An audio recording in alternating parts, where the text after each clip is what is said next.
bahwa jikalau kita meninggalkan satu hari di bulan Ramadan untuk tidak berpuasa, karena saking besarnya dosanya bagi orang yang meninggalkan puasa Ramadan tanpa ada halangan, kemudian dia bertobat, taubatnya itu diganti dengan berpuasa 1 tahun berturut-turut, maka itu tidak akan mampu menutupi dengan meninggalkan 1 hari yang ditinggalkan dengan sengaja.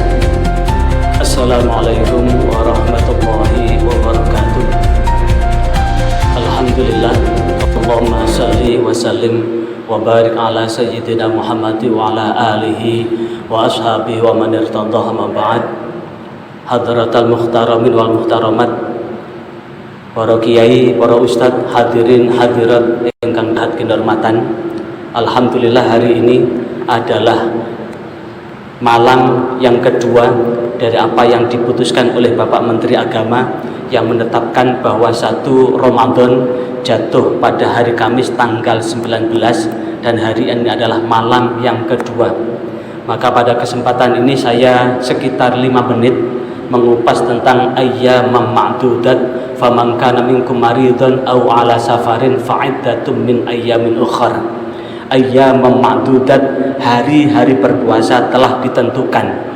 Di dalam tafsir Al-Qurtubi, hari yang telah ditentukan itu adalah bulan Ramadan, bulan yang sesungguhnya dihubungkan dengan ayat sebelumnya, min qablikum la'allakum tattaqun, adalah Ramadan yang bukan hanya umat Rasulullah saja yang melaksanakan puasa Ramadan, tapi umat Nabi Nuh. Jadi pertama yang melaksanakan puasa Ramadan itu adalah Nabi Nuh, tatkala berada di atas kapal dari banjir bandang yang menenggelamkan bumi.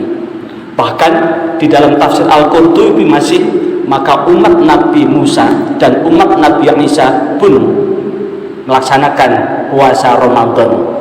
Maka hari yang telah ditentukan itu, maka kewajiban ini adalah mutlak, sehingga di dalam kitab Irsyadul Ibad ada beberapa hadis yang dikutip oleh Syekh Zainuddin Al-Malibari bahwa jikalau kita meninggalkan 1 hari di bulan Ramadan untuk tidak berpuasa, karena saking besarnya dosanya bagi orang yang meninggalkan puasa Ramadan tanpa ada halangan, kemudian dia bertobat, taubatnya itu diganti dengan berpuasa 1 tahun berturut-turut, maka itu tidak akan mampu menutupi dengan meninggalkan 1 hari yang ditinggalkan dengan sengaja.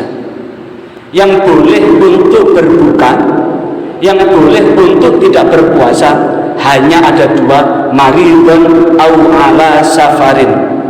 Maridun au ala safarin, walaupun maridun sakit, au ala safarin atau bepergian, maka tetap fa'iddatum min ayyamin ukhar, berkewajiban mengqadha di hari yang lain, berarti selepas Ramadan itu hilang.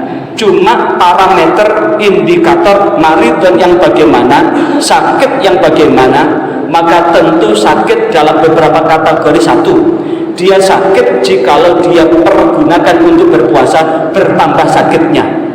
Yang kedua, dia sakit dia harus minum obat, maka sakit yang jikalau sakitnya dibuat puasa bertambah sakit, maka jikalau kemudian dia harus minum obat sehingga minum obat itu antara subuh sampai maghrib, maka boleh, itu namanya rukhsah. Tapi jika minum obat bisa diatur sebelum subuh dan sesudah maghrib, maka itu tidak dapat dikategorikan sakit. Yang kedua, au ala safarin, atau dalam keadaan bepergian. Keadaan bepergian yang bagaimana? Tentu keadaan bepergian yang menimbulkan masyaqqah. Jikalau dia bepergian itu kemudian menyebabkan dia sakit dalam perjalanan itu, bahkan sampai menghilangkan nyawanya, maka dia boleh berbuka, namun masih ada kewajiban untuk mengqadha di hari yang lain. Maka tentu para ulama membuat 1 parameter bepergian yang bagaimana. Ada masafatul qasri 83 tahun, 83 km. Sekali lagi, perjalanan 83 km.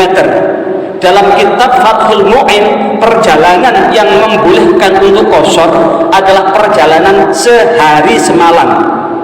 Namun ini ditulis, fatwa ini ditulis, fikih ini ditulis di alam padang pasir yang belum ada pesawat, yang belum ada mobil, yang belum ada jalan tol. Perjalanannya pakai kuda dan pakai onta. Kalau perjalanan pakai kuda dan pakai onta, memang betul 83 kilo itu membutuhkan waktu sehari semalam. Pertanyaannya, apakah tepat jikalau bepergian itu Jakarta Surabaya yang jaraknya lebih dari 83 kilo tapi hanya dapat ditempuh dengan 1 jam perjalanan lewat pesawat, itu pun tidak pakai kepanasan, pakai AC. Maka tentu ketika ada orang helat sakit sedikit, saya musafir saja. Kemana? Ke Mojokerto. Musafir kemana? Musafir ke Malang. Maka kata dari musafir itu adalah musafir yang ada masyaqqat sehingga menyebabkan kesengsaraan. Jika terjadi masyaqqat, bukan hanya boleh tapi wajib untuk makan. Sekali lagi, ketika orang sakit atau bepergian masyaqqatnya besar, maka jika tidak makan dia akan meninggal, maka hukumnya wajib untuk makan. Sehingga haram untuk berpuasa karena apa? Menghilangkan nyawanya. Karena itulah mudah-mudahan 1 bulan ini kita akan mampu memaksimalkan ibadah kita, karena sesungguhnya ibadah di dalam bulan Ramadan ini yang sunnah pahalanya seperti melaksanakan wajib, yang wajib akan dilipat gandakan 70 kali lipat sebagaimana hadis yang diriwayatkan oleh Imam Ibnu Huzaimah. Demikian kuliah singkat jelang sholat tarawih di Masjid Al-Ikhlas, Kanwil Kementerian Agama Provinsi Jawa Timur. Sampai jumpa kembali. Wassalamualaikum warahmatullahi wabarakatuh.